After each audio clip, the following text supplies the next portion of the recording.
Welcome back to Scratching the Surface. My name is Justin, aka Money, And my name is Cody, aka Junes.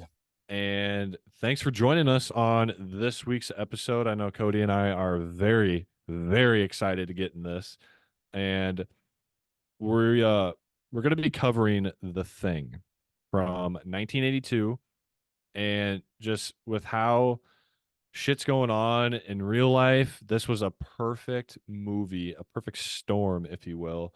Um, for a movie for Junes and I to watch, just because of the weather we're having, the events that take place in this movie. It's just so freaking relatable. And this is one of those movies that is just a staple to me and in the horror genre community, probably in my top 10 for sure, especially just after giving it a rewatch. I've seen it multiple times. Junes, I think you've seen it multiple times. Um, how would you kind of place this movie? Like, what are your obviously just initial thoughts with what's happening outside in real life?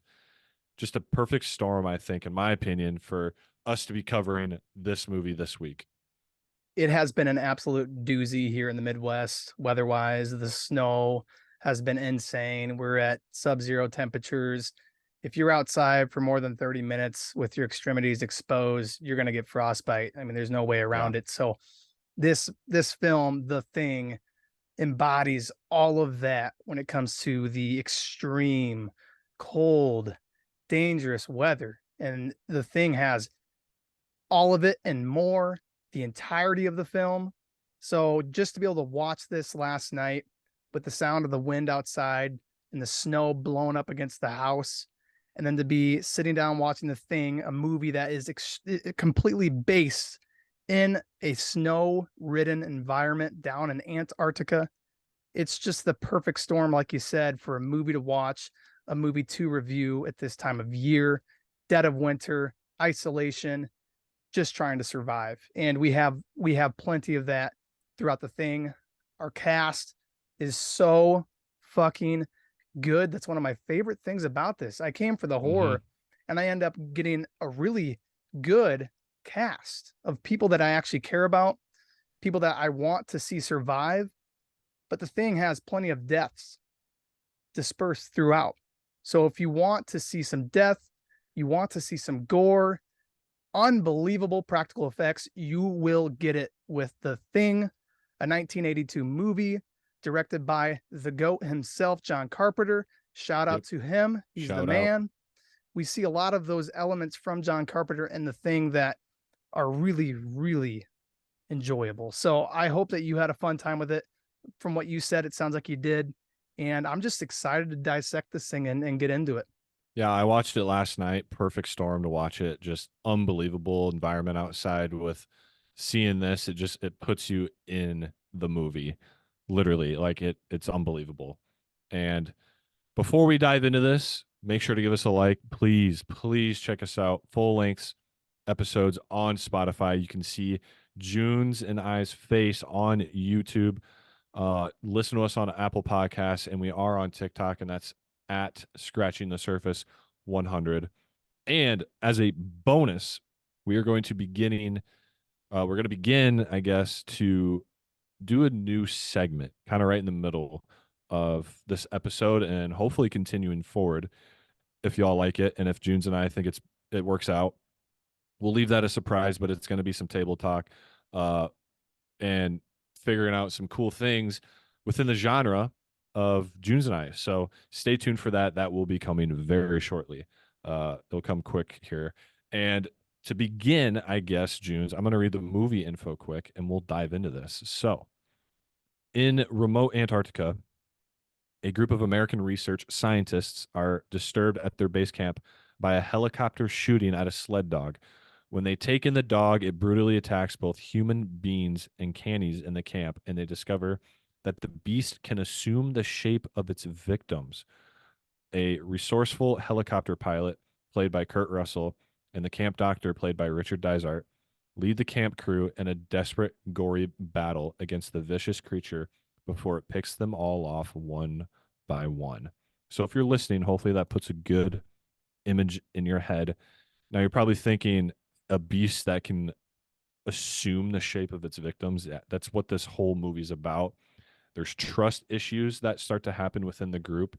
It's very practical, uses a lot of, realism despite how fake the movie is with its practical effects and monsters and things like that. But you mentioned Junes, this cast is so damn good and they question things throughout this movie. There's not those dumb decision making factors in this, there's just they're rather fatal decisions if that. But it uses a lot of realism as if, this were to happen in real life. And the cast is so good. Like you said, directed by John Carpenter. Release date was 2012 or sorry, 1982. It started streaming actually in 2012. Um, yeah, and like I said, has a great cast. And let's just kind of get into this, June. So the first act, I'd say the first act, and probably the second act, we just kind of learn a lot about the cast and their environment they're in. More so what they're kind of doing there, first of all, and very interesting opening scene. Basically, we just see this helicopter and a pilot and a guy shooting like a semi-auto, like hunting rifle, I would assume, kind of out of a chopper right at this dog, and this dog is like running for miles, is what it seems like in this. And this guy just keeps missing and missing and missing, and this dog stumbles upon a base camp where you basically have almost a whole group of scientists. There's some other leaders within the group that have certain characteristics and stuff like that that we learn. And Kurt Russell being one of them, well, is like the main leader of this group, this pact, if you will. And yeah, like I said, this dog kind of stumbles upon them, and we slowly learn about the characters. And Junes, I want to know your thoughts on basically the first death we get probably 10 minutes into the movie of the freaking pilot. Dude, what did you think of that? Like, that's just, I don't know if it's comical or like what, but like I just kind of honestly found it funny. What did you think of the first death there of the pilot, or the Norwegian, I should say? Well, actually, even to go off of that, so these are Norwegian pilots, but there is some Yeah. comedy that's dispersed throughout the thing, and we hear McCready, our main character, Kurt Russell, call them Swedes like 3 times, and the other Oh, characters true. always correct him, like, no, hey, they're Norwegian. It's just kind Yeah, of funny yeah. that we have some of those bits. But when those Norwegian folks roll into this research, this American research base, they end up dropping essentially a stick of dynamite or something stupid like that. I don't remember if he lights it I think he himself. pulled the pin on a grenade, A and grenade, yeah. it just he's going to toss it and it slips. But I should say why he tossed it.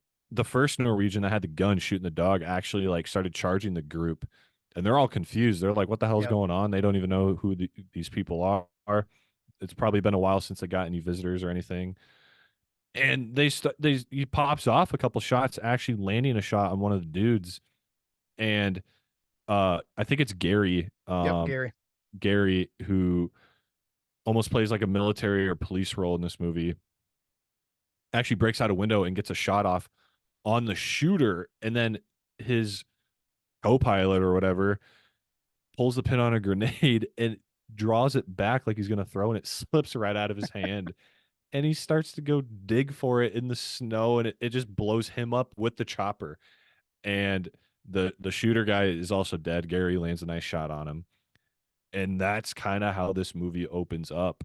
Um, but the thing is, you kind of have to question is why were they even chasing that dog? Oh gosh, even before that, that very opening scene, and I missed this on X, the Oh, very opening yes, scene, but I'm not dude. going to miss it this time. This was Yes. a good little intro here to the thing where we see we're in the orbit of Earth and Yep. we see a derelict spacecraft kind of come into the foreground of the picture, and it's kind of dropping into Earth, and we see it descending and crash lands on Earth.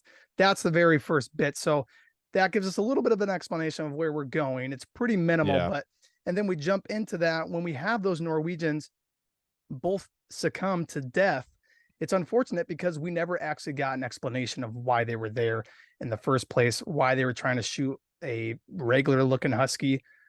We don't know, and that's Yeah. unfortunate. And now our characters are left to try to figure out and solve this problem on their own without any kind of additional resources to tell them what's been going on. We don't know what's going on. That's what I love about it. The Mhm. level of suspense in these opening Yes, dude, moments with yes. the husky running through the Antarctic, a chopper chasing it, trying to shoot him and kill him. We have the beautiful soundtrack, the bum, bum, bum, all the while. The suspense is just freaking phenomenal. I think the first 15, 20 minutes I think are a lot of fun. I think that all the rest of the film is quality, but the first 25, 30 minutes, the first act in general is pretty strong for me. Yeah, yeah, and like I mentioned the group, I'm just gonna name off most of the characters. I know I'm gonna miss a few, but they're not that important to the plot or the story. But I'm gonna quickly go through these. So, and I'm not gonna say their real names. I'm just gonna go based off the movie names. But we have Windows, who's a radio operator. One of the biologists, Copper, who's like an outpost physician. Knowles, who's the station's cook. Palmer, who's a mechanic. There's another mechanic, I believe, called Childs. And then like three or four other scientists. I mentioned Gary, and we have McCready, and that's like the bulk of the group. And I think there's roughly 12 to 15 characters in this group. So I just wanted to cover that with you guys, and especially for anyone listening, put an idea in your head. And like I said, it's 1982. It's Antarctica. The station they're at is actually the U.S. National Science Institution Station 4. So they're buried, dude, in the Antarctica or in the Antarctic. And I can't imagine the temp there, Man. but it's just that. So this is where we're at right now. We got to get introduced to the base. This incident happens pretty quick, that we mentioned. So from here, they're quickly trying to report this incident, and that's where we actually get introduced to Windows, and they can't get through to anybody, dude. They mentioned that actually like two or three times throughout this. Like they've been trying to get into contact with people for like over 2 weeks now, and Windows is just pissed because the one of the guys comes up to him like, keep trying, just do your job, and he's like, I can't. It's been over two Yeah. weeks. We're out in the butt crack fucking nowhere, and like just you can't get into contact with anyone, and they're actually kind of holding out for a rescue team, I believe as well, uh after winter, hopefully in the spring. I think that's kind of actually how long they're trying to survive here and do their research all while in the meantime. So also to put a little background story into that. um so yeah, June's they're trying to report this. We get introduced to obviously some more characters, and let's talk about uh McCready as well as being a leader, his character. How did you know? Because we can just talk about this now, but how did you enjoy his role just in this movie? Obviously, being like a protagonist, one of the obviously the leader. I would say I wouldn't say one of the main leaders, but the leader of this pact. Yeah, RJ Mac McCready is Yep. an awesome role. I love this character. And my God, can we just give light to how well fleshed out all of these characters were and the amount of time they took thinking about how each person should act. What is their Hmm. moral compass? What is their decision making like? What do they embody in terms of what they value and who they trust? Some of the names are just creative. Childs, Dr. Blair, Mac, Knowles, Windows. Some of these names are freaking awesome. Fuchs. I love this. I love all the Yeah. characters. And Mac is really, I think, in a lot of ways, similar to a Ellen Ripley on the male side. This is a person who is willing to take up arms, who is willing to fight and rally people, even when he doesn't want to. We see that plenty throughout the thing. Hmm. Kurt Russell's character, Mac, he doesn't want to assume this role to take charge and try to keep everybody alive because he's a very much, I would say, independent person at the same time. But he knows that if he doesn't do it and somebody else does, they might all be in more danger. So this character is just he's so fun. He's funny, he's witty, he's strong.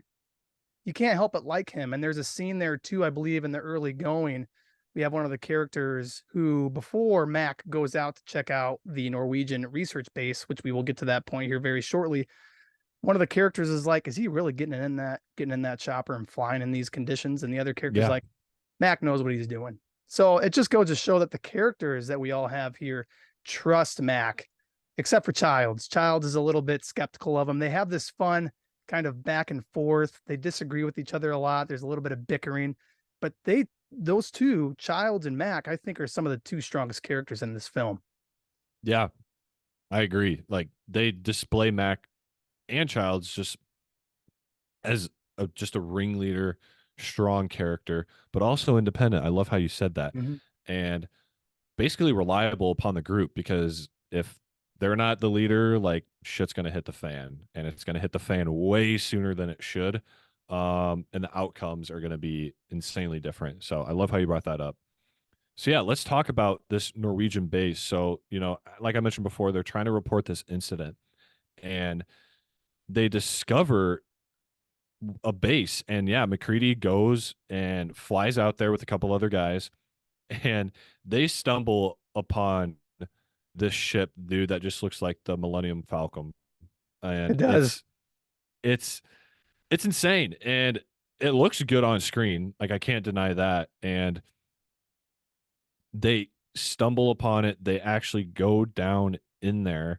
And I think McCready goes with what's the main scientist's name?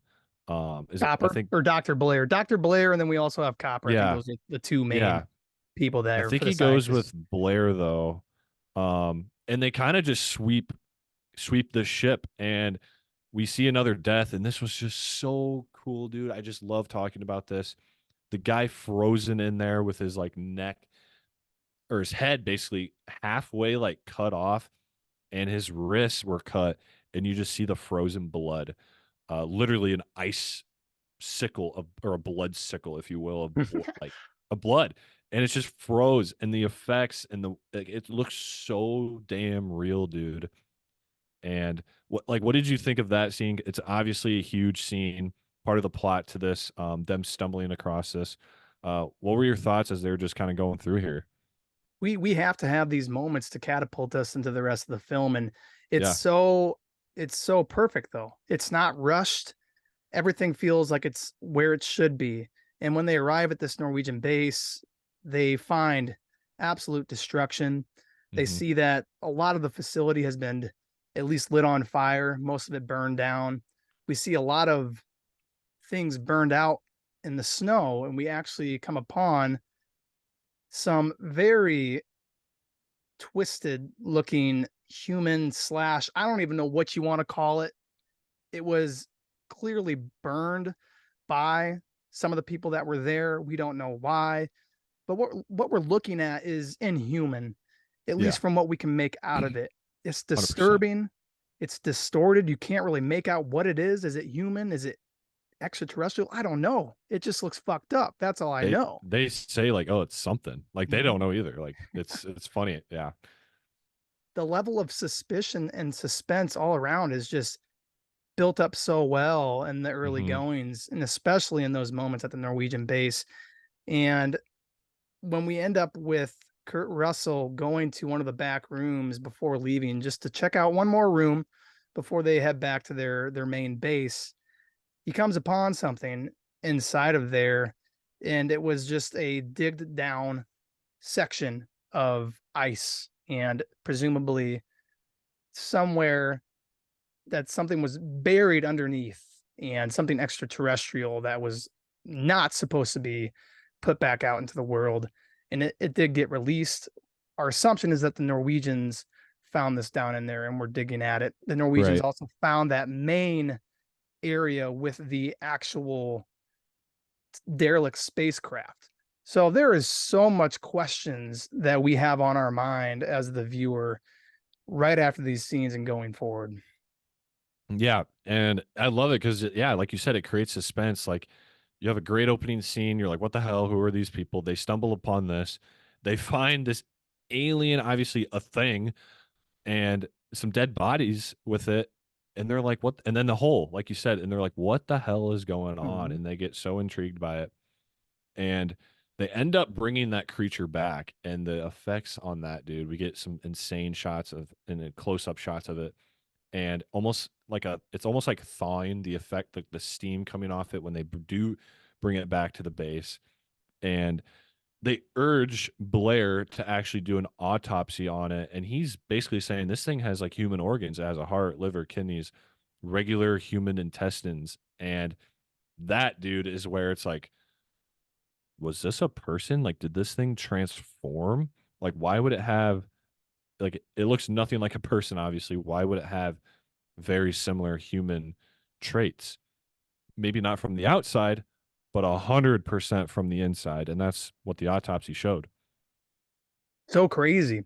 So crazy. The distorted, contorted face. It's almost like two human faces that are have just been kind of smushed together.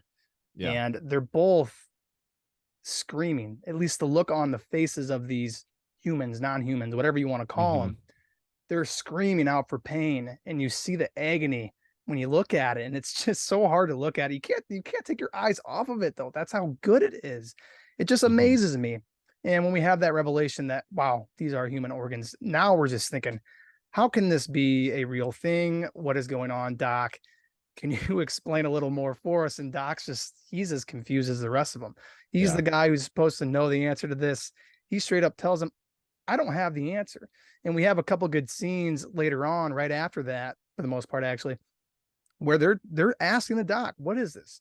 And he's like, "I don't know. I straight up don't know." And that's kind of where we start seeing people look to Mac as the leader, because this becomes more than a just a thing that a doctor can solve on his own. This takes more survival instincts, because what we're dealing with is unlike anything we've seen before and know how to Hmm. deal with. So I love those moments. I love that we get it established that there might be extraterrestrial organisms Hmm. within or around the area of the research base.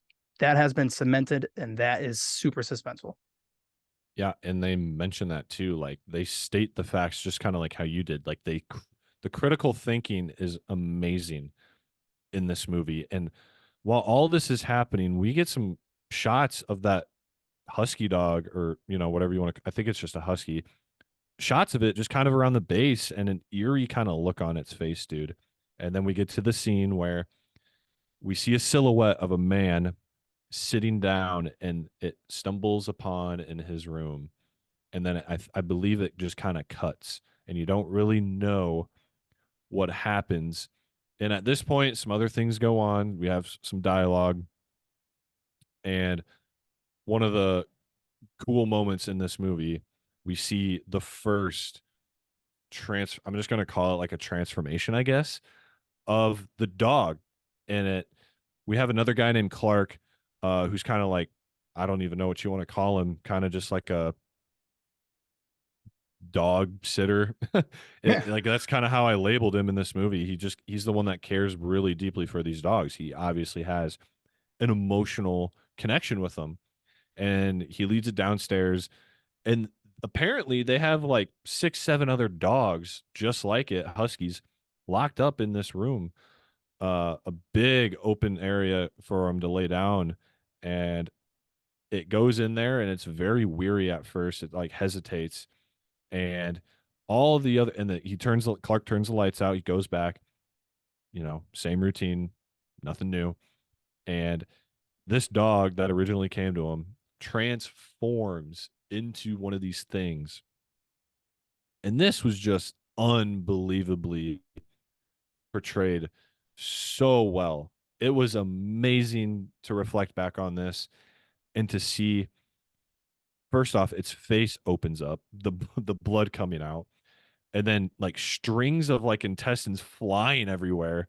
Like as a viewer, if you're just listening to this, it's gonna be impossible to imagine unless you've seen the movie.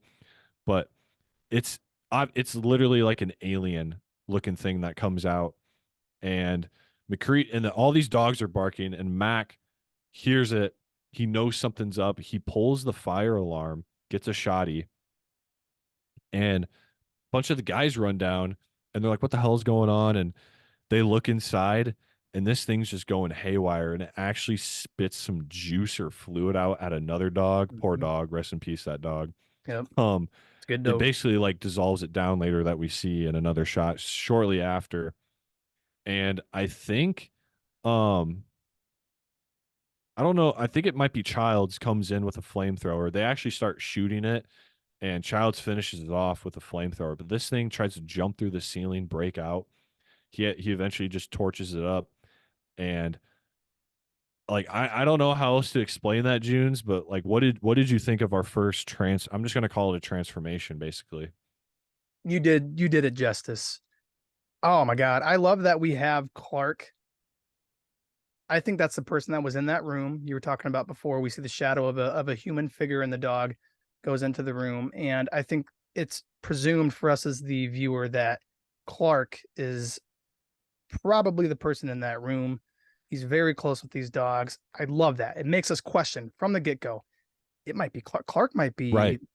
There's That something going on here. yeah, Should you would I be worried assume. about him? Yeah. I love that. But the transformation, the replication, the infestation, whatever word you want to use, is so, so authentic and original. There really isn't anything like it. And then Alien, I talk about Alien quite a bit. This is a film as well that has that same type of infestation, a parasitic organism that does Hmm. something beyond human comprehension for survival, for reproduction. This here with those huskies blows you away.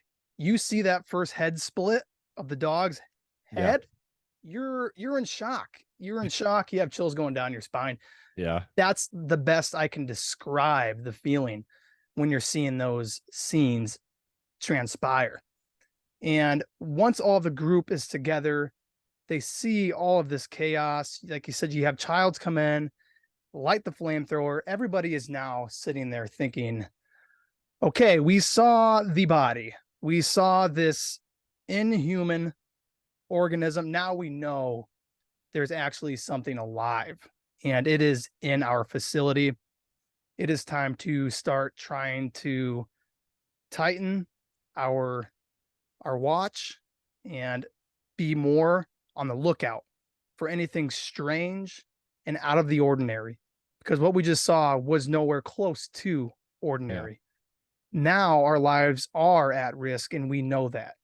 Such a phenomenal, exceptional. I don't know how much better you can do something like that. The practical effects, I'm going to say it over and over again, amazing. Yeah. I would say it 10 times over too, 100 times over. Um, so that happened, and um, they're all just kind of in awe, trying to figure out what the hell to do. They light it up on fire, so you see that multiple times, a flamethrower throughout this movie, and they quickly put it out. They want to keep their station safe, their camp safe, and because they don't want to ruin anything. They're also powered, if you didn't know, by a generator that later goes out, but like they need to keep things in order for them, first off, not to freeze to death as well. Keep things in order. Perfect. That's exactly how everybody, especially Mac, is now feeling. We need order here. This is Yep. getting a little bit out of hand. If we don't try to control what's going on, we could all be in serious danger. And the replication of the Huskies, I don't know how they pulled that off with practical effects. Looking back on it now, to see a Husky turn into three different fucked up looking Huskies, and the sliminess, the bloodiness, almost like a child, like giving birth in a really fucked up way. It's Yeah. beyond like anything else I've ever seen. And I hope that anybody who's not seen it and is curious to go watch this, because you'll never get something like that again. You just won't. No. So I think, if I'm not mistaken, and you can correct me if I'm wrong, but one of the next main things, I don't know if it happens first or after, but Bennings, I learned, is one of the first actual humans to go next. We have that, and we have Blair, like the main scientist, if you will, actually turns basically on everybody. He turns, and he's almost like woke, if you will. He Yeah. thinks He basically thinks he knows more than everybody. Yeah, How woe this is thing, me. Yep, woe is me is how he's feeling. yeah, he basically thinks and knows how this thing operates, and that you can't trust anybody, and that's how he feels. And he, like I said, I don't know if this happens first or after like the first human death, but he goes haywire, starts axing all of their equipment, and again, after what even watching this again, I'm like, this guy is just like he need like, especially as like the lead scientist, he needs to be in order, and that's what Yes. Mac really instills in him later on. They actually lock him up away in a separate bunker uh, outside of the main camp and keep him in there. But we have that happen, and like I said, does the first human death from Bennings happen, or does that happen? Because I honestly It's can't remember. You're absolutely right. It was Bennings because Yeah, they were putting the remains of the organism, we'll just call it, yeah, that they in one of the brought side back. rooms. It was him and Windows in that room kind of getting things put away. Yeah, He tells Windows to go grab the key for this room to lock it up. And Bennings is left alone in the room with the organism, which was covered by a tarp. Windows covered it.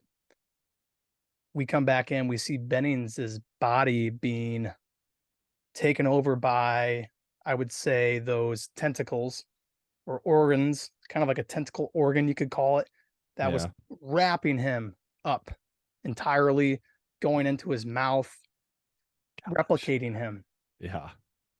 So disturbing. And I don't remember if it was Windows that goes back and sees that. It may have been, I think it was because he runs back out to Mac and one of the other characters who are outside Hmm. to sound the alarm that Bennings is now probably, He's gone.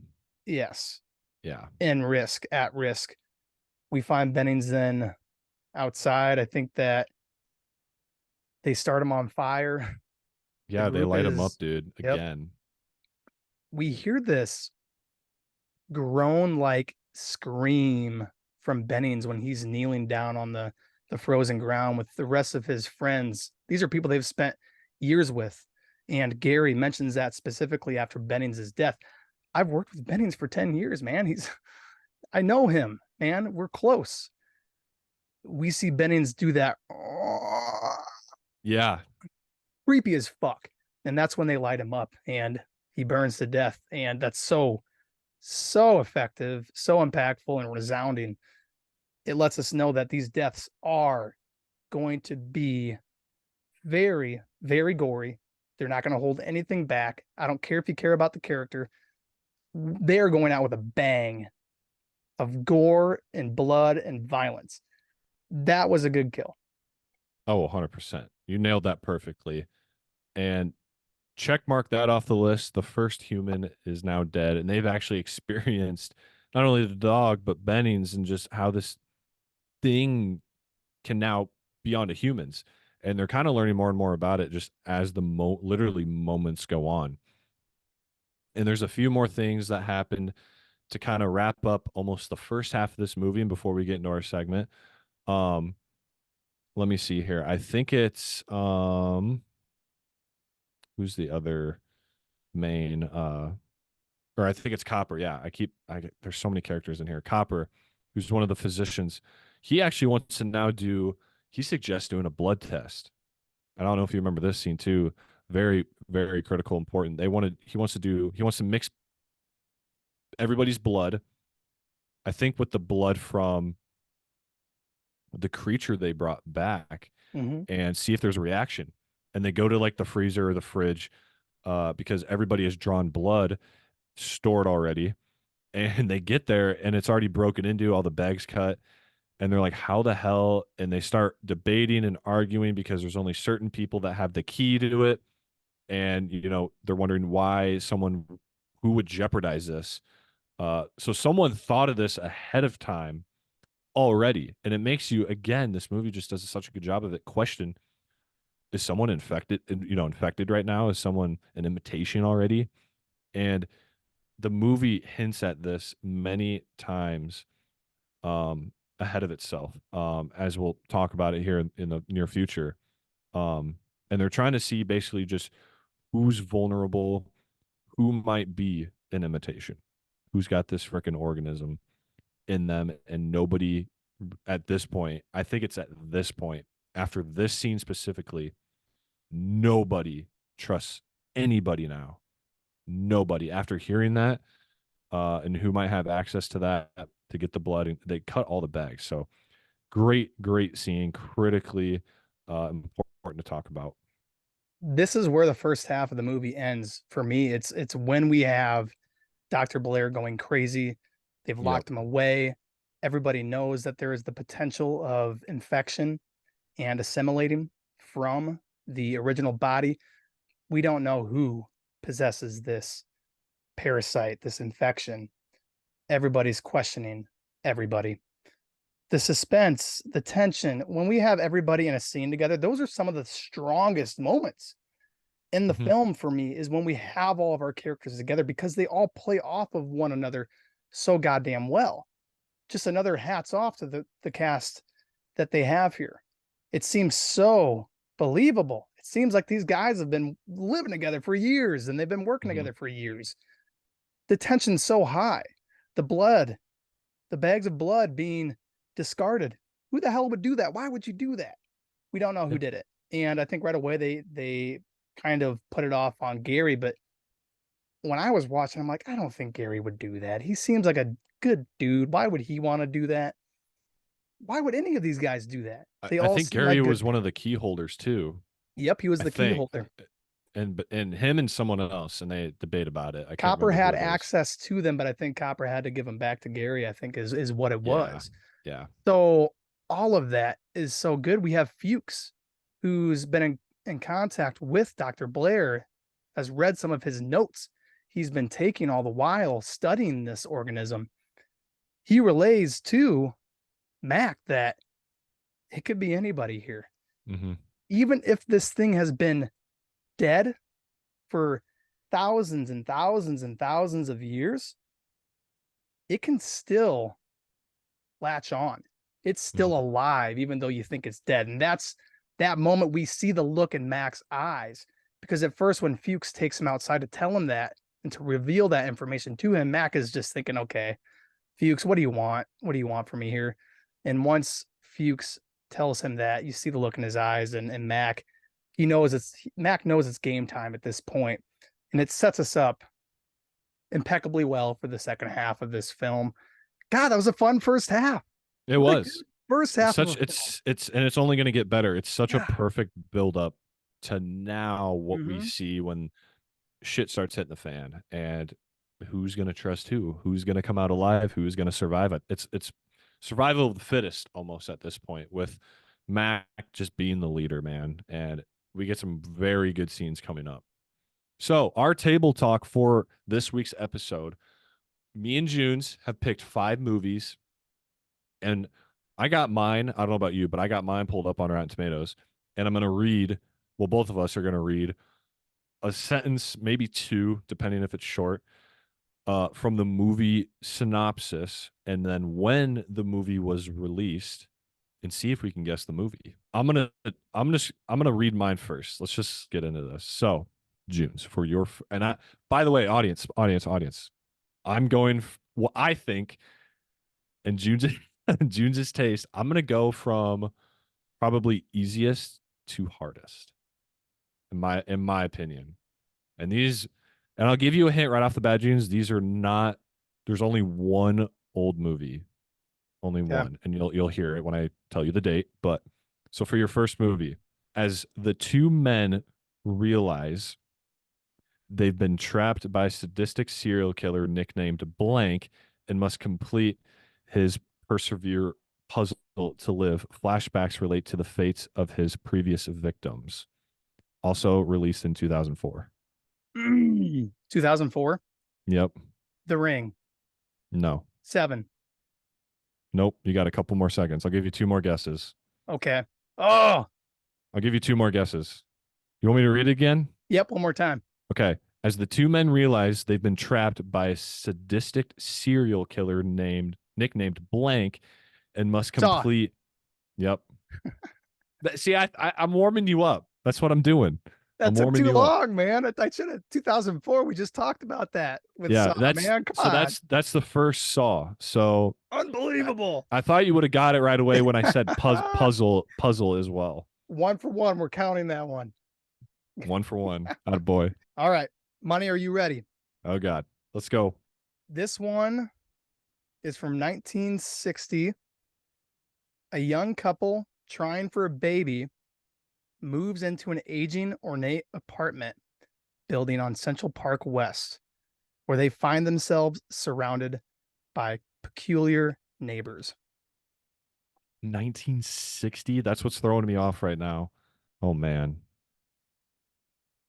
1960. That is what's throwing me off right now. 1968. 60s, the exact year is 1968. A young couple Night. trying for a baby moves into an aging, ornate apartment building on Central Park West in New York, where they find themselves surrounded by peculiar neighbors. Also New York. That is throwing me off too. Mm-hmm. 1960. Dude, I'm drawing blanks. Think of the word baby. I got no guesses, man. I don't even have like a final guess. Rosemary's Baby. Oh, dude, that was I don't know if you're going like easiest to hardest, but that was good. That was a random one. I thought That maybe you'd that be able to guess it just with the I baby alone. yeah. All right, 0 for 1. That's hey, that's fine. That's a tough one, though. That might be the hardest one, honestly. It honestly might be. All right, Junes, released in 1978. He was sentenced and locked away for 15 years, but on October 30th, 1978, while being transferred for a court date, 21-year-old blank steals a car and escapes Smith's Grove.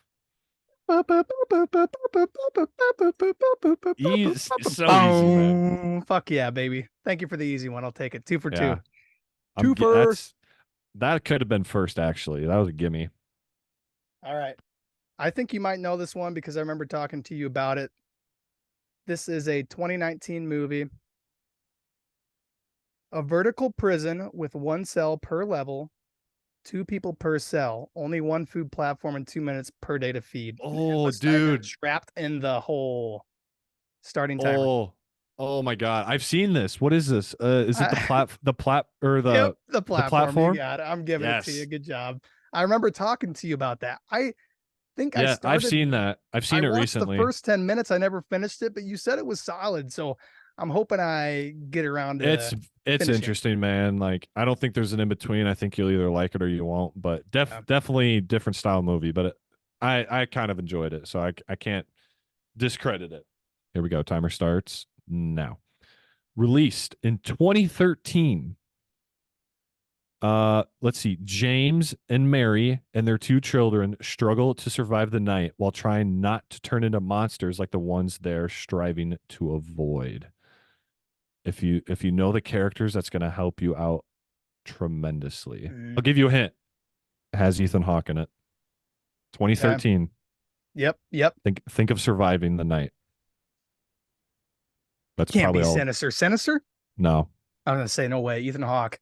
Timer. Ethan Time. Hawke. Ethan Hawke. Final guess. I love Ethan Hawke. Think of surviving the night with Ethan The Hawke in Purge. there. Yep. Thank God.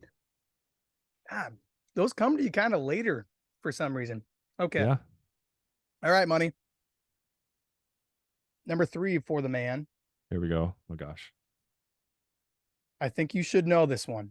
I think you will know this one. Yeah. It borders on sci-fi horror, one of my favorite subgenres of this Mm-hmm. horror genre by far. This is a 2016 film. 2016. A young woman is held in an underground bunker by a man who insists that a hostile event has left the surface of the earth uninhabitable. Oh my gosh. Isn't Starting this timer. what isn't this with like a bunch of other people and they try to survive? Like, oh dude, you're gonna say it. I'm gonna know it. 20. Mm, A young woman is held in an underground bunker by a man who insists that a hostile event has left the surface of the earth uninhabitable. I don't even know what you'd call it. Like I that bunker, you keep saying bunker, and I'm like, I can visualize it. I'll start with 10. 10. 10 Cloverfield Lane. Hmm. Damn it, you haven't seen it. I thought you've seen No, that. no, but Damn I've it. seen clips of it. Ah, been in the community damn of it. it. That one stings, dude. All right, timer starts now. Released in 2017, terror soon strikes when one child sneaks into a forbidden room and finds a seemingly innocent doll that appears to have a life of its own. You say child at the beginning? Yeah. The boy. Nope. Good Damn it. guess. Good freaking guess. Uh uh 22 seconds. Child's Play, Chucky, the newest one. Nope. What the hell is it called? No? Final guess. Annabelle. You're at yeah. Okay, thank God. Woo. Okay. A 2002 movie. To give you a little help on this, this is in the subgenre of zombie monster. So keep that in mind. 4 weeks after a mysterious incurable virus spreads throughout the UK, a handful of survivors try to find sanctuary. One of the main actors in this film is Cillian Murphy. Ooh, Killian. 2002? Yep, Dude, timer the started. only thing I can think of is like Resident Evil. You're so fucking. You're like in that area of subgenre. Uh, No. think of Days. I'll give Z- you Days is in the title. oh, is it like 28 days or something? Uh, I, I 28 days later, baby. 28. Yeah. Okay. Cause I had, dude, like that's what threw me off is 2002. 2002. That's an oldie. That's an oldie. All right. Here we go. Starting now. Released in 2018 when the, uh, when the matriarch of the Graham family passes away, her daughter and grandchildren begin to unravel cryptic and increasingly terrifying secrets about their ancestry, trying to outrun the sinister fate they have inherited. Yeah, Ooh, that's a hard get one, out, get dude. out. Nope. Us. Nope. So when the matriarch of the Graham family passes away, her daughter and grandchildren begin to unravel cryptic and increasingly terrifying secrets about their ancestry, trying to outrun the sinister fate they have inherited.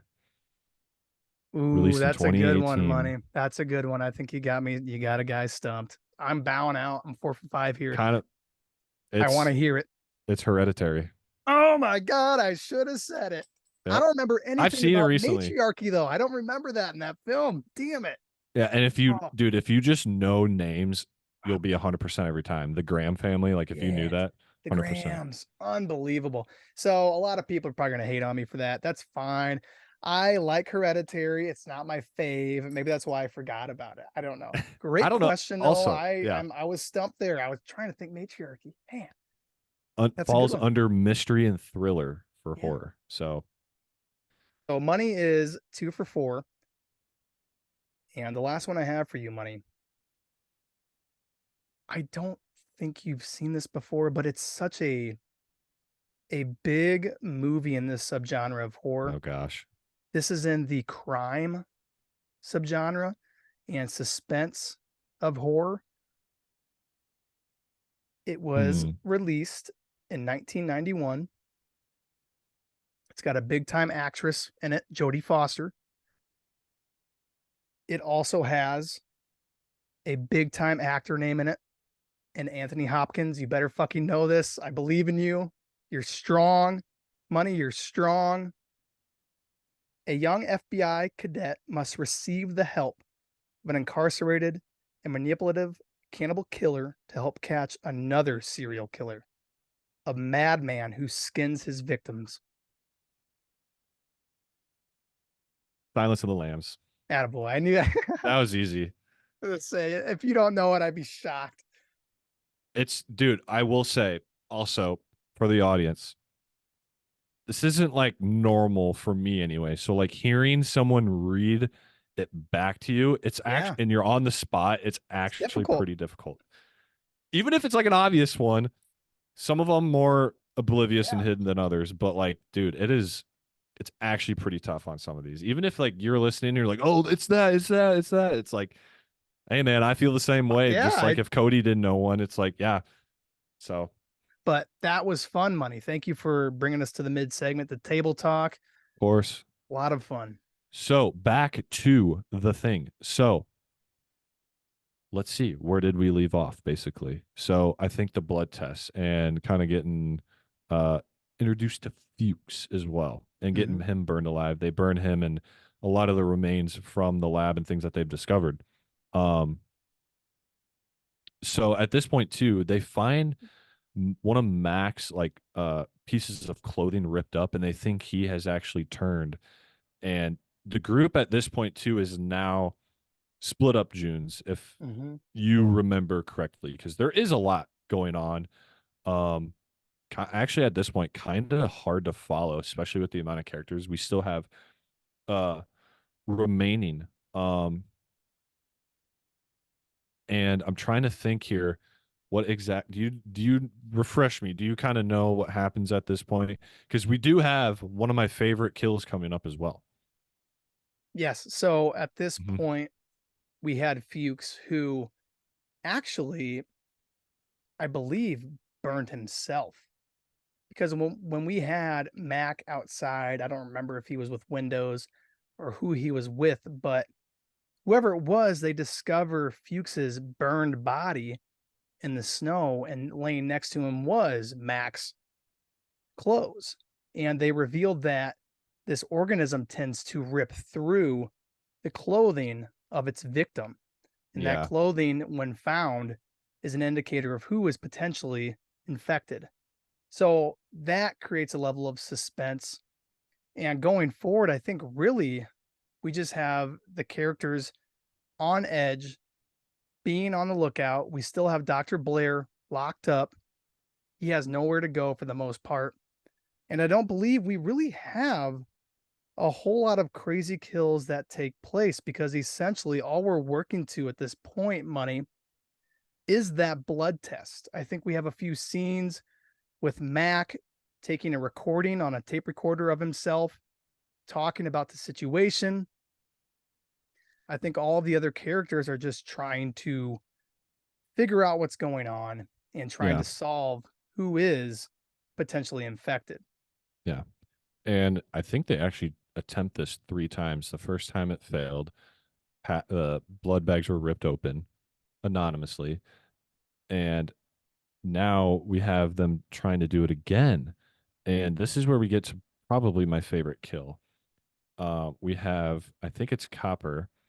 Like I said, one of the outpost physicians working on one of the bodies. Uh, was it Bennings they brought back in? I can't remember who exact's body they were Oh, working yes. on. Yes. This is one of the kills that with Charles, because we have Charles That's right. acting a little bit strange. We see that there's a couple scenes where he is almost in pain. He almost Yeah, looks sick he to like his stumbles stomach. and hesitates a little bit. Yes. While everybody is blaming Mac at this time, saying, Mac, we found Mac's garments Hmm. or his Exactly. jacket, the remnants of his jacket. He's the one that's infected. But all this while, we see Howard kind of in the background acting strange, acting out of the normal. And it ends up being Howard who succumbs, who dies. But this is a different death. This isn't what we've seen so far. He does just die naturally, at least for us as a viewer, that's what we see. But they have him on the operating table to see if they can bring him back to life. And we're trying to get him back to life. We're shocking him. We're checking his pulse. Copper is. Copper does not have a pulse. And this is where things get crazy because I thought the imagery we've seen leading up to this point was exceptional, unlike anything I've ever seen. Money. This this makes it look like fucking dog water, dude. That's just how good this even is. It's insane. And we It is. see the head of Howard literally on the operating table split off. We see almost jaw like teeth form in his chest because we have Copper kind of trying to dig in his chest or something like that. I don't remember what he was Yeah. doing, but They're just his like doing an hands, autopsy, yeah, basically. Yeah. his hands collapse into the body of Howard, and his teeth like organism, jaw like organism takes his arms, takes Mhm. Copper's arms, money clean off. Mhm. It nubs him up. It nubs him up. It literally has a mouth, dude. His stomach turned into a mouth with insane looking effects and or the practical effects and oh my god, dude. And then the way he gets thrown around, he gets his arms nubbed. And then not only that, but the body laying there originally turn it like it decaps its own head because it knows it's going to die off if it doesn't.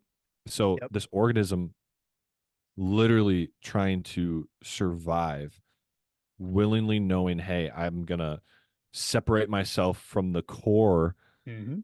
and continue to live and regrow potentially. Like we don't know exactly how it would have turned out, but Mac, it literally turned into a spider basically with the head still attached and they find it. Mac just also burns that along with the other two bodies. So When they turn around and it's see insane. It's a insane. head with legs like spider Yeah. legs, It's the best way I could describe it. they're thinking, "Are you kidding me? There's more? There's more? Come on." Yeah. But And they learn about oh, it too as well, which is awesome. Like we need that. Um, the insane. fact that it My favorite can, kill. My favorite yeah, scene. it was, I think, one of the best scenes ultimately, and the fact that this thing can function on the cellular level is just so dangerous, man. What do you do? What do you do? The thing Dude. doesn't die. It's been frozen for, I think it was revealed 100,000 years, Hmm. and it's Yeah. still Yeah. able to reactivate itself. It goes into extensive hibernation, yet to live again and take over any kind of host body that it can and replicate. These And scenes are yeah. phenomenal. And that's the thing too. We see from Mac. He has a line too. He's like, because we learned like that ship from the beginning was probably there 100,000 years at least, is what they say. And they now realize like fire is going to be their best friend. They think that this thing wants to get away almost at this point, or just be in the cold so it can bury itself, stay alive, and just wait for a rescue team or someone else to come by and do the same thing that it's doing to them.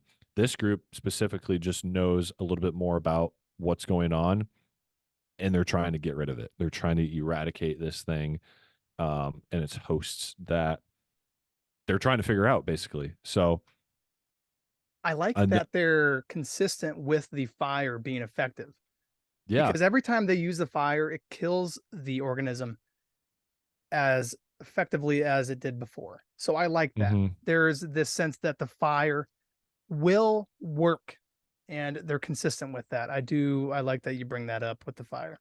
Yeah. Yeah. They 100% know it's been working. They know that it wants to be cold. It wants to hibernate basically. That's how it stays alive, man. It just freezes and then it comes back out when it's ready. So a few things happen in between that and what we're going to talk about next too. Um, but also probably debatably, arguably my other favorite scene. We kind of get an interrogation scene now where we have yet another blood test that Mac wants to do with a hot, like copper wire, basically. Um, he nubs down a wire, he gets the copper out, and he starts heating it with his flamethrower. Couldn't think of the word there for a second. And they want to test the blood. So he makes everybody, he ties people up, which is awesome, dude. Again, just total chaos. He ties people up. And I think he has windows. The radio operator be the first guy to get his blood tested. He actually doesn't tie him up because he has a strong belief that he's not infected.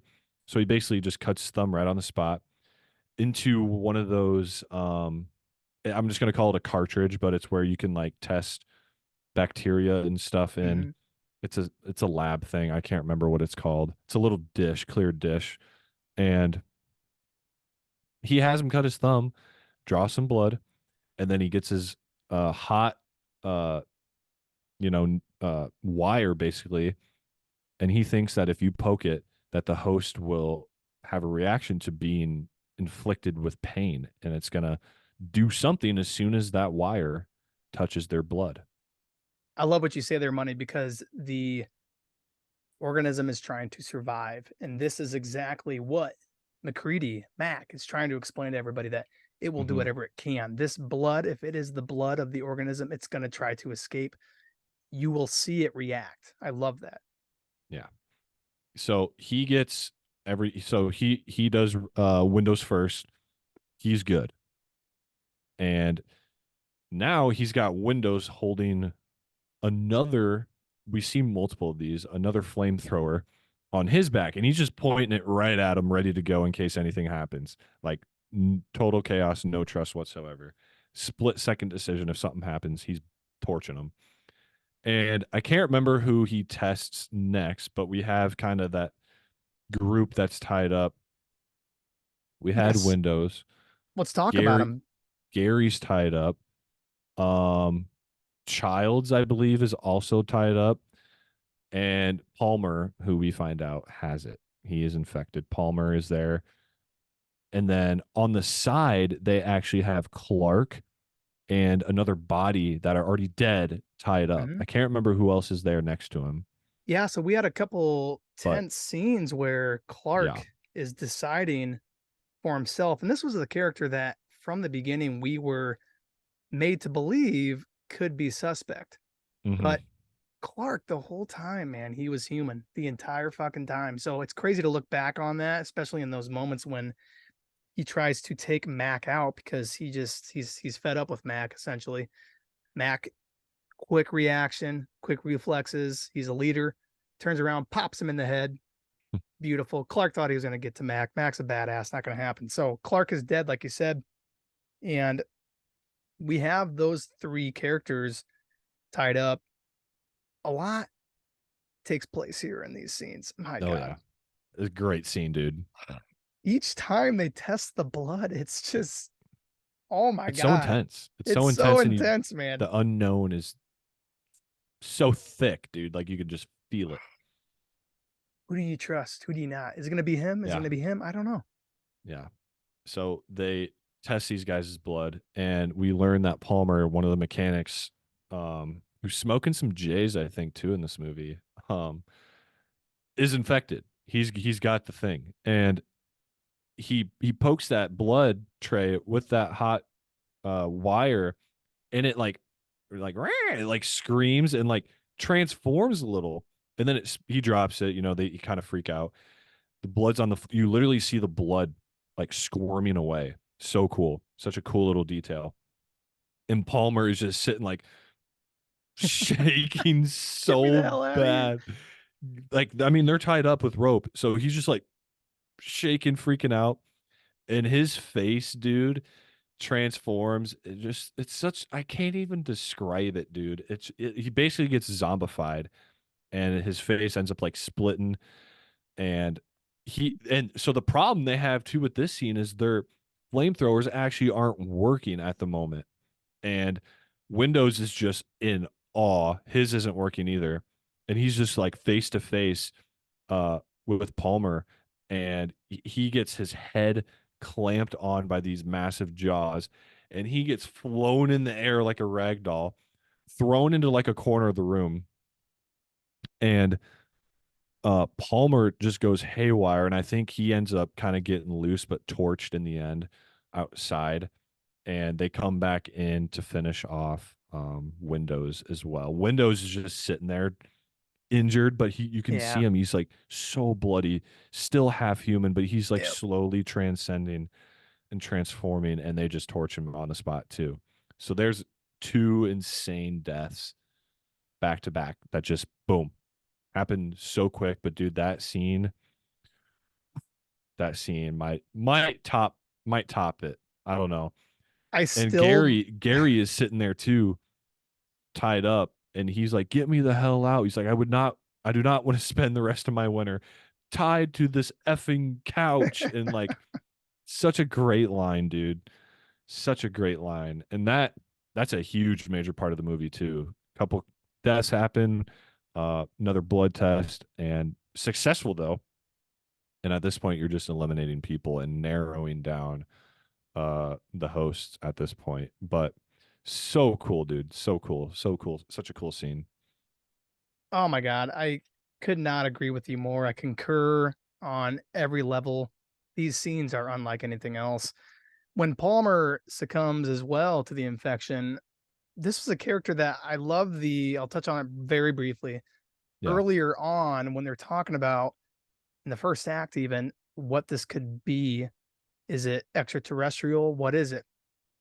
Palmer makes a point about the chariot of the gods and the fact that the Incas in South America had been in contact with some kind of greater being. And that is why they were so far ahead of the rest of the humans in Mhm. their area, in their continent. So I love that Palmer ends up going in such a crazy fashion. This is a guy that believed right away that it could be something like this. It could be something that we cannot comprehend. Surely enough, he goes. His death is unlike anything else. We see a similar type of, I would say it's extension, if that's a good word, of the body in terms of the jaw like teeth that we saw earlier with Howard's Right. death. And when he's whipping windows around like a rag doll, literally a rag doll was probably used in those scenes for the practical effects. So yes, that would make sense. It was just crazy, Oh man. man. Just crazy. Like it makes you wonder how they filmed that movie. Like I need to do more research into how production was made because that's just Unbelievable. insane. So a lot happened there, and I hope you're still on track listening. But we're kind of nearing the final act for sure now. And they actually, so a few men, Mac being the leader in this small pod, this small group. I think Childs is with him and someone else, possibly Gary. I can't really remember. They go actually out to the cabin they have Blair locked up into, man, and they want to do the same exact blood test on him because they really think after what he did to the group, and like he's just acting so weird, man. Like they need to do this ASAP. Like that is their goal. So they go out, they open up a little hatch to his cabin, and he's in there just, well, actually, this is later on. Sorry. They go back out and it's empty. And they go in, they're like, what the hell? Where'd he go? And of course, they walk around a little bit. They hear some creaky, loose floorboards. And here we are nearing the end. And they go down into this cave, dude. And they learn he's been building like a little ship or something this whole time. And I think Mac even has a line. He's like, that smart SOB um, built it, from the ground up or something like that. And they just stumble upon this giant cave. And their goal now is to like basically rig this whole place with dynamite explosives, Mhm. burn this whole thing up. They want to expose the host. They're like, we're tired of this cold weather. We need to warm it up. And I think I love that all of I'm our trying. characters right now have made the Yeah, go ahead. decision money Hmm. that they are willing to just die here. Because They Max kind of know their says, fate too, I feel yes, like, at this point, which they Max bring up. says, yeah, they bring it up. It's our odds are not good. Maybe we live through all of this. Maybe we're lucky and we're alive when a search party comes around. It's not looking good for any of Exactly, us. dude. So let's just at least try to ensure that this thing does not get out into the more populated areas of the world. Yeah. And at the end there too, we see Childs kind of get lost in the silence. I think he's with Mac at the end. He gets lost in the silence, and I thought he died, dude. Uh, at the very end here too, Mac is now kind of by himself, and this creature, dude, pops through the floor, just goes bursting through the floorboards, almost attacking him, and he kind of just gets away. He's got a stick of dynamite, yells at it, throws it, and boom, I mean, they have it rigged already. Stuff's already on fire, and their whole camp explodes, dude. And we see Mac survived. Awesome. I want to see that. He was the leader the whole time.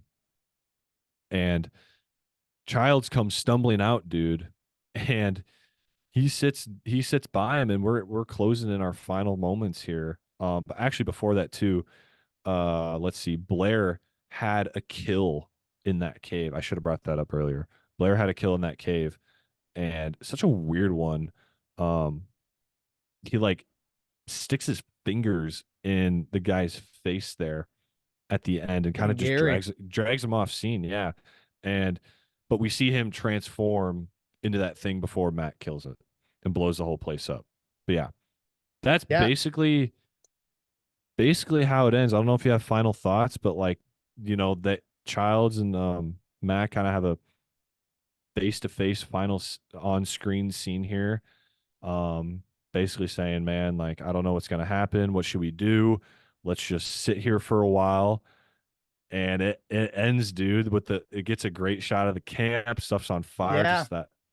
So, and I just want to know your thoughts on the end. There is superstition around, like, Oh, how it ended. People might like it, a lot of people might dislike it. What were your thoughts? I kind of rambled there, but like, that final moment, that final scene, even like just the last act there, that scene, what'd you think of all that, man? yeah. So we saw Knowles as well get killed there by Dr. Blair, which is unfortunate. I just want to say these two characters, Child and Knowles, these are just they sent they sent to me the most steady and consistent characters. These are the people that if I were to choose those that would survive, those two might be in my final three, obviously along with Mac. And here we are with those exact three left at the end. These are characters that I enjoyed. And Hmm. my theory here is that Dr. Blair was infected at whatever point we don't know, Hmm. but he was infected. He was the organism. The organism was trying to build its own ship, which we see when Mac and Knowles go down into the snow, into those, I would almost say trenches or whatever you want to call them.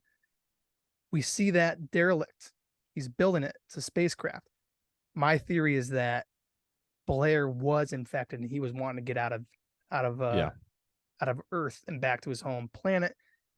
My other theory is that at the end, beyond this movie, Childs and Mac stumble upon that and somehow use it. But that's very far fetched, but it's fun. It's I love fun. that.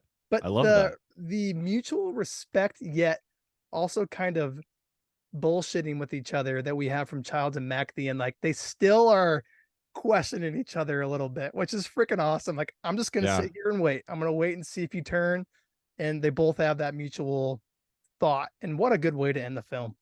Yeah. So I have a little bit of a twist on it, but I do agree with your first theory how Blair was building, he was already infected, dude. Like, obviously, we saw him like kill Yep. people. And he was building that to get out, building that ship to get out. The other thing, dude, that just throws me off is that at the end, when we just have Mac and Child sitting, everything's blown up, they're just chilling, they're having a few lines of dialogue.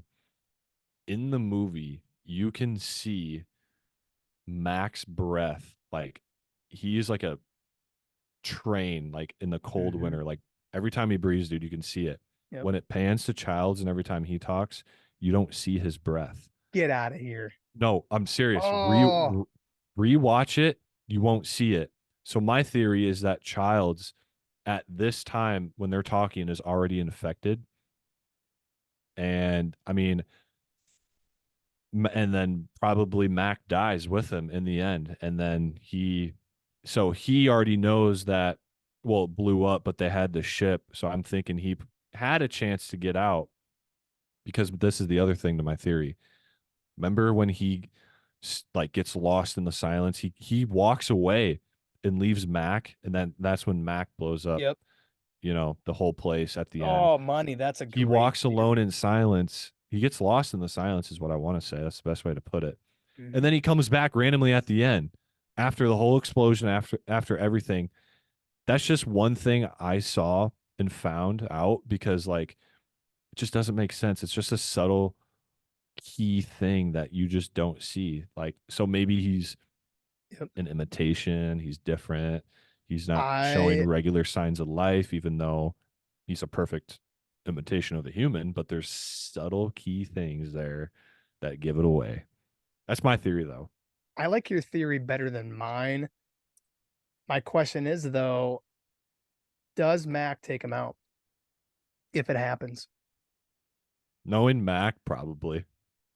Knowing Mac I want to probably. think he would, but God, there's like a part of me that's like, I don't know, maybe he wouldn't make it.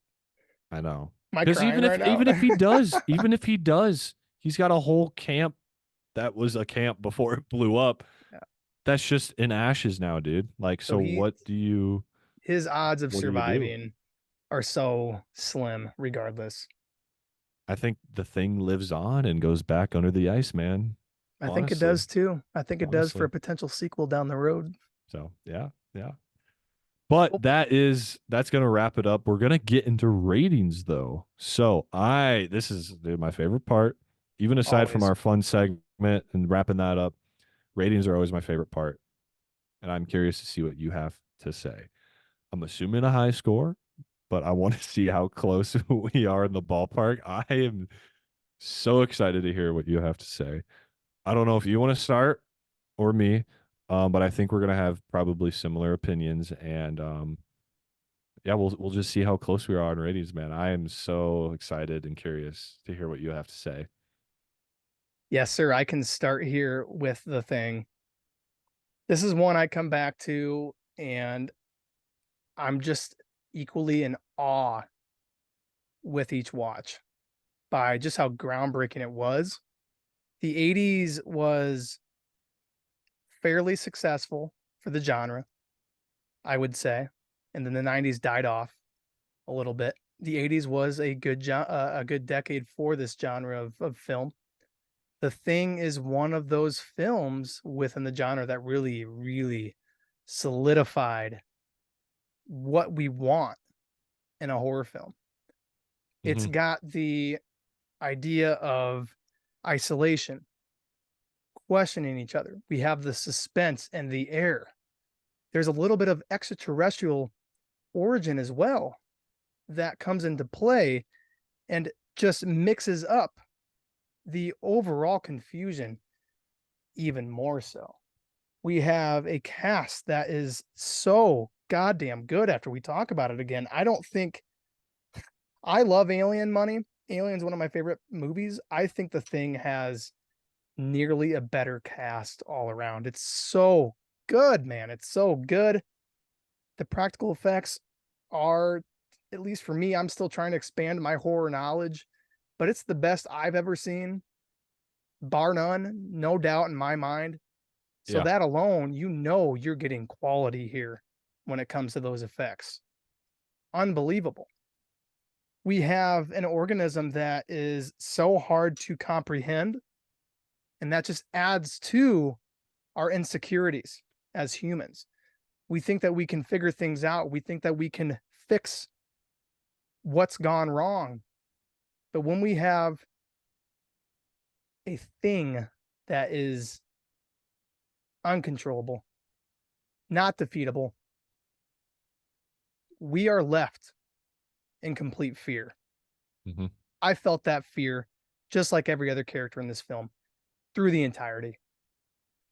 I cared for the characters. Each one that went mattered to the characters around them and to me as well as a viewer. And that just shows the level of value in this film for the genre. The ending is ambiguous, but it's it's fun. It's so fun and it's such a quiet, still ending. We're in Antarctica. We see that final shot of the facility burn down. it's beautiful. And if they never make a sequel, I'm happy because that ending to me, money is so goddamn good. Hmm. And with all of that being said, I can't help but go with a 9.2. This Ooh, I fucking love it. I love it. I had a 9, but talking about everything just it helps me to realize the greatness that is possessed here. Whoever was behind all of this, John Carpenter, the entire crew and cast, I have nothing but kudos to you. So thank you. Thank you for making this film and putting it out to the world. I love that, dude. Phenomenal speech there. I love that. To me, it's just I've seen it multiple times, like I've said. Highly recommend it, obviously. Um, if you don't like sci-fi, whatever, I would still recommend it to the day I die. It's such a good movie. If you like horror in general, the movie, the setting alone, phenomenal. Something you could watch multiple times a year for sure, even if it's not in the winter, just because of the cast. The cast alone is insane. The acting, phenomenal. The realism, phenomenal. There isn't hardly any dumb decisions that are made. It is very realistic in the setting that they are placed in with the circumstances that are happening. They question things and they are seriously just trying to survive. It's that simple. It's such a simple movie. Practical effects are insane. The sound effects are insane. The shots we get, the cinematography of just the amount of work alone that just got put into it. Awesome, awesome job. You know, we've said it the whole podcast, and it's just seriously, I think, just a staple to the horror community. And if you're listening, I would think you'd agree. If you don't, that's your opinion. Easily top 10 movie for me by far. And in the early, you know, horror was coming out in the 70s, obviously, and before that, but really popping off and having these effects early 80s. John Carpenter, I love him to death. Mhm. Just the stars align on this thing, man. It is The stars did align. phenomenally, phenomenally done. And with that, I think I think I just got to put it there. But for me personally, it is going to be the highest rated out of all the ones we've done, even above The Conjuring, and I'm going to give it a 9.4. Goddamn. 9.4, putting it above for me The Conjuring, which I had at a 9.3. So Wow. Wow. I That's think it's amazing. better. I think it's Amazing just a money. one decimal point better than The Conjuring. Conjuring's scary, don't get me wrong, but this, just thinking about the kills in this movie, the way it's done, it's shot, the director behind it, the atmosphere, everything about it, dude. Everything. Everything. Some of the intense scenes we get, them using realism, having trust issues, like that would seriously happen if this that would happen if this was going on in real life. So well done, and I just have to thank it. And I'm putting it at a 9.4, dude. So not many movies can top it, but this No. is just one that I thoroughly enjoy and forever will, dude. I will forever enjoy it. And I just have nothing but praise for it. I'm assuming a lot of people do too. But man, this even like if you look up the movie poster for this, everything about it is just so freaking cool, man. This is one of the best plots to a movie I think you could have. Seriously, I just I love it. So It's got a level of cool. It is. It's a cool movie, man. Everything's cool. yeah, I did. It's just so and just good. dude and Mac, who like growing up, you know, if I was an '80s kid, Yeah. I'd want to grow up being like Mac, dude. That hair, Badass. that beard, that leadership, that style, Yep. flying choppers, dude. Like everything about it is just so cool. And to just have this movie in the early '80s is just insane, and it just lives up to 2024 now, man. Over 40 years, it's crazy. The So fact I can sit down and absolutely love this movie from 30 plus years ago is amazing. Amazing. So right. you gotta give props. You gotta give props. But with that, dude, phenomenal episode. Probably one of my favorites, even with Yep. our segment. And Did if you're listening, I hope the audience, seriously, even you, Cody, enjoyed that. I enjoyed the hell out of that. Yeah, what was the did we say the Rotten Tomatoes score? Did I miss that? Oh, no, I'm I curious. forgot. I forgot once. It was bound to happen. But audience score on Rotten Tomatoes, 92%. You were Oh, with the, you were is that what I exact gave? with you were exactly with the That's what audience, I Junes. fucking gave. That's crazy. Critics score of 85%. Wow. That's So I that's mean, dude, even still, yeah. clearly, clearly goaded. Clearly goaded if And both are I seriously could 85 see, above. I could definitely see the audience score being higher.